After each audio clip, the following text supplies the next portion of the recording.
Olá, meus amigos, minhas amigas, vamos continuar nosso mini curso, não é uma aula, isso aqui é um mini curso sobre a Lei 12.527. Na altura do campeonato, nós já estamos no capítulo 4º, nós sabemos que nós temos aí 6 capítulos e faço uma chamada especial para vocês. Neste capítulo, nós vamos tratar das restrições de acesso à informação,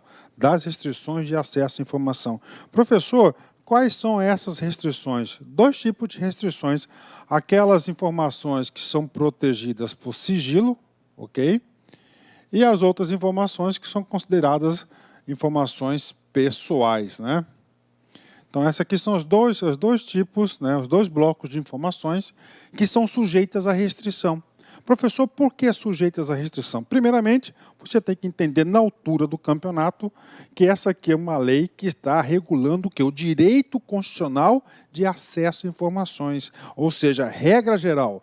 Qual que é a regra geral? A regra geral é todo mundo pode ter acesso a todas as informações produzidas pelo setor público, mas nós temos um tipo de informação que é para assegurar a própria proteção do Estado e a sociedade, que elas serão protegidas por um tempo determinado, fora as informações pessoais. Ou seja, é o capítulo que eu digo para vocês, sem dúvida nenhuma, meus amigos, sem dúvida nenhuma, né?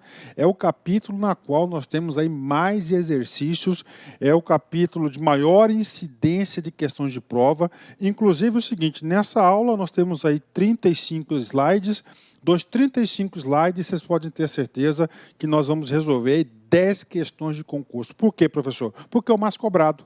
Ou seja, nesse capítulo, se você estiver aí um pouquinho cansado, com sono, para o vídeo, vai descansar, vai refrescar um pouquinho a cabeça, o corpo, dá uma respirada depois e vem assistir esse vídeo porque é muito importante, ok? Vamos lá. Então, esse capítulo ele é organizado em 4 sessões. A primeira sessão traz sobre as disposições gerais. O segundo, da classificação da informação quanto o grau e o prazo de sigilo, né? O grau de sigilo nós já sabemos, são 3 graus de sigilo reservado, sigilo, reservado, secreto e ultrasecreto, e o prazo do sigilo, né? Por exemplo, reservado, 5 anos, secreto, 15 anos, e ultrasecreto, nós temos aí 25 anos. Na seção 3, nós vamos trabalhar da proteção e do controle da informação sigilosa. A seção 4, dos procedimentos de classificação, reclassificação e desclassificação, ou seja, não é qualquer autoridade, não é qualquer pessoa que pode classificar uma informação, por exemplo, como uma informação de ultrasecreta. Tem as pessoas, tem as autoridades competentes para classificar determinada informação. E, finalmente, a seção 5 trata das informações pessoais, ou seja, o capítulo 4º é o capítulo mais longo, o capítulo de maior conteúdo, são 5 sessões aí para vocês, ok? Vamos lá, seção 1, vamos lá. Primeiro, disposições gerais. Eu vou ler, vamos ver se vocês conseguem entender. Tem pegadinha aqui, hein? Presta atenção. Não poderá ser negado acesso à informação necessária à tutela judicial ou administrativa de direitos fundamentais. Professor, não estou entendendo, professor. Vamos lá. O que o legislador quis dizer nesse artigo? Vamos lá. Juízo de valor. Vem comigo, pensa. Primeiro, regra geral. Todo mundo tem direito à informação. Essa é a regra geral. Algumas informações vão ter o quê? Acesso restrito. São aquelas classificadas com grau de sigilo, ok? Ok. O que fala aqui? Não poderá ser negado acesso à informação necessária à tutela judicial ou administrativa de direitos humanos. Ou seja, eu, professor Luiz, tenho uma demanda judicial, uma tutela judicial, e eu preciso de uma informação que está classificada como reservada. Lá na justiça, eu preciso dessa informação para quê? Para provar que eu sou inocente, estou sendo acusado pelo Ministério Público, por exemplo. O que acontece? Neste caso, tá certo? O único caso que é quebrado o quê? A proteção da informação classificada como informação sigilosa. Então, preste atenção, isso aqui é a exceção da exceção. Nós estamos estudando qual capítulo? Nós estamos estudando aqui, o capítulo das restrições de acesso à informação. Ou seja, aqui vai regular todas as situações de quê? Todas as situações que envolvam restrição, mas que para o exercício da tutela judicial ou administrativa de direitos fundamentais, você pode, aí o Estado não pode negar o acesso a essa informação. Atenção, essa é a única exceção e isso cai muito em concurso. Bacana entender o que está escrito aí, qual que é o significado do legislador. Parágrafo único, muito importante também. As informações ou documentos que versem sobre condutas que impliquem violação de direitos humanos praticados por agentes públicos ou a mando de autoridade pública não poderão ser objeto de restrição de acesso. Então está aqui para vocês, né, alguma informação que foi classificada, por exemplo, como sigilosa, só que essa informação ela violou o quê? Os direitos humanos. Se há violação dos direitos humanos, e não interessa qual tipo de informação, ela não poderá ser classificada com grau de sigilo. Então está aqui para vocês, o capítulo começa aí com duas exceções fundamentais. A primeira exceção fundamental, que para o exercício da sua defesa, necessária a tutela judicial ou administrativa de direitos humanos, não pode ser negado o acesso à informação, mesmo que a informação esteja protegida com grau de sigilo, esteja protegida com sigilo. E o parágrafo único diz o seguinte, olha, não tem proteção à informação aquelas informações que impliquem desrespeito aos direitos humanos, por agentes públicos ou a mando de autoridades públicas. Bacana? Fechou, né? Ótimo. STJ, CESP 2015, analista. De acordo com a legislação em vigor, não poderá ser negado o acesso à informação necessária à tutela judicial ou administrativa de direitos fundamentais. Ou seja, essa questão é uma questão que está prevista na Lei 12.527, nós já lemos isto, né? É uma lei que está rigorosamente prevista no artigo 21 da lei. Só fazendo uma leitura da lei do artigo 21, está aqui, ó, o caput da lei, ó, não poderá ser negado acesso a informação necessária à tutela judicial ou administrativa de direitos fundamentais, né? Ou seja, o que está dizendo aqui? Essa questão está correta, só para reforçar um pouquinho mais, se você precisa de alguma informação e essa informação esteja aí classificada com grau de sigilo, se essa informação que você precisa é para se defender na justiça, para a tutela judicial ou administrativa de direitos humanos, não pode ser a ela negada essa informação para você. Somente para você, nesse processo, não pode ser negada a informação. Bacana? Questão correta. Quem estuda aqui no LAC acerta todas as questões, com certeza, né? Bacana? Vamos lá, continuando. Artigo 22. O disposto nessa lei não exclui as demais hipóteses legais de sigilo e de segredo de justiça, nem as hipóteses de segredo industrial decorrentes da exploração direta de atividade econômica pelo Estado ou por pessoa física ou entidade privada que tenha qualquer vínculo com o poder público, né? Ou seja, nós temos outras situações, principalmente situações aí de comércio, situações da atividade econômica, que existe o tal do sigilo industrial, segredo industrial, tá? O segredo industrial. Por exemplo, quero dizer para você, não exclui demais hipóteses de sigilo, né? A fórmula da Coca-Cola, né? A fórmula da Coca-Cola, ela é guardada aí sob 7 chaves, não é isso? É um sigilo aí, é um segredo decorrente a um segredo industrial. Então não exclui, né? Então essa informação, inclusive essa informação é do particular, então ele tem um direito aí de privar o acesso a essa informação. Bacana. Para a seção segunda seção da lei, né? Agora a gente vai tratar para vocês o seguinte, ó, da classificação da informação quanto ao grau e os prazos de sigilo, né? Ó, quanto ao grau, nós já sabemos, são 3 graus, né? Prazo de sigilo, também já sabemos, 5, 10 e 25. Bacana? Vamos lá. Artigo 23. São consideradas imprescindíveis à segurança da sociedade e do Estado e, portanto, passíveis de classificação as informações cuja divulgação o acesso irrestrito possam, né? Ou seja, vamos lá, regra geral, informação deve ser pública, exceto aquelas informações que são imprescindíveis à segurança da sociedade e do Estado. Então, essas informações poderão passar por graus de quê?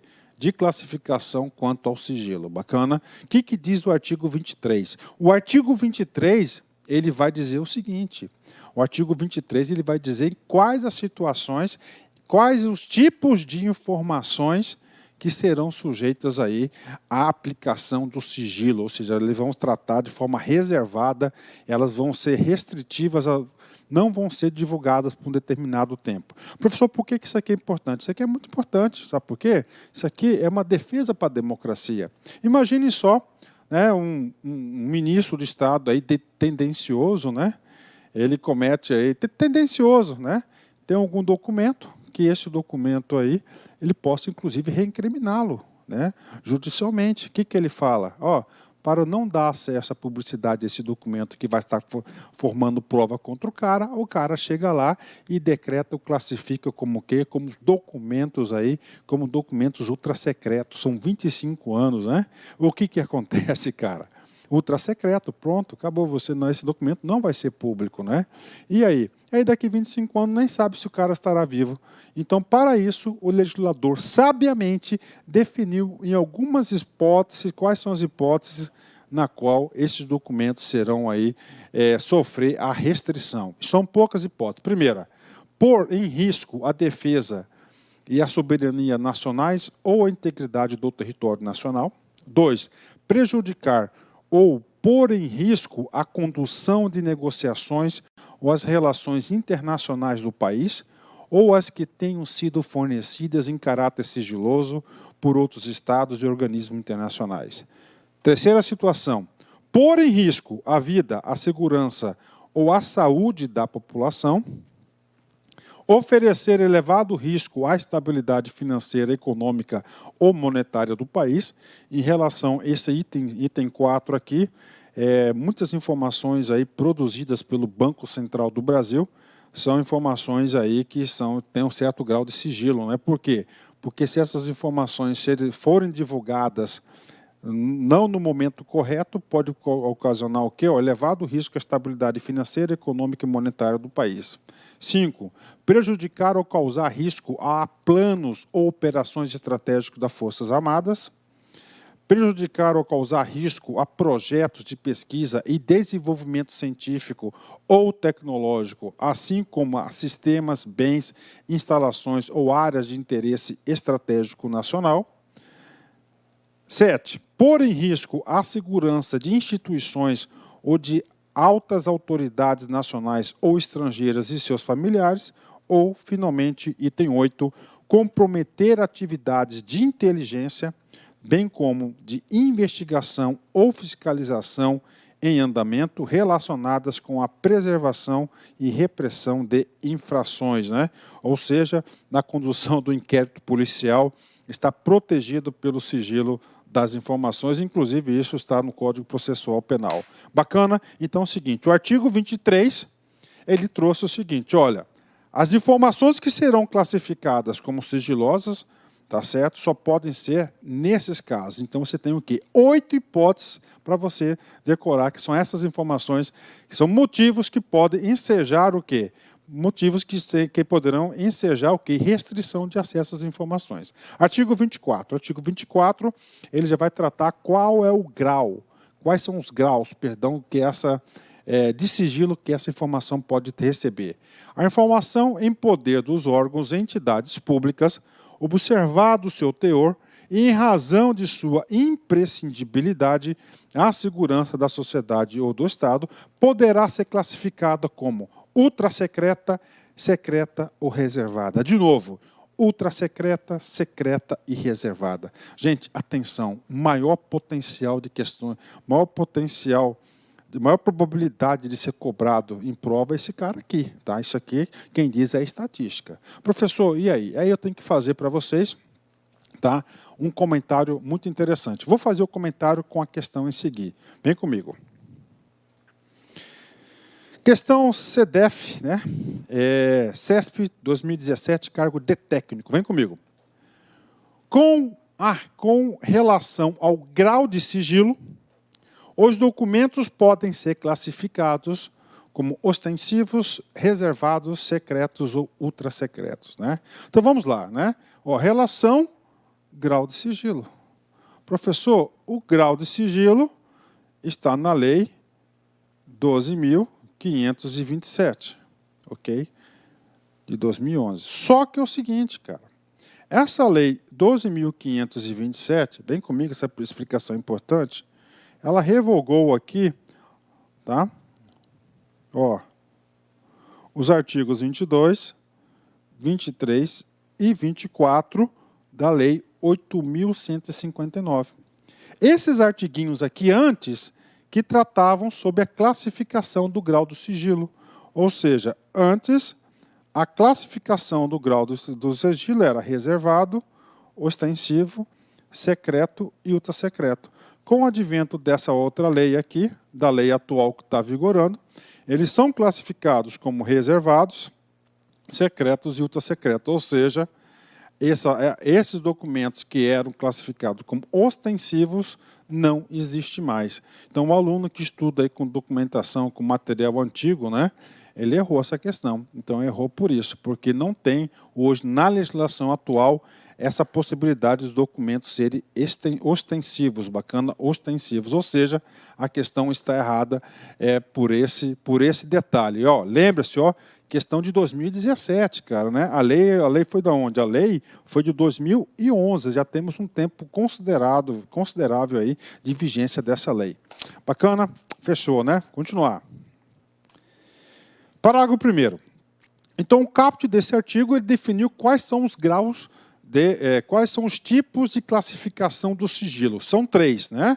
Nós já sabemos, reservado, secreto e ultrasecreto. O parágrafo 1º vai definir quais os prazos, né?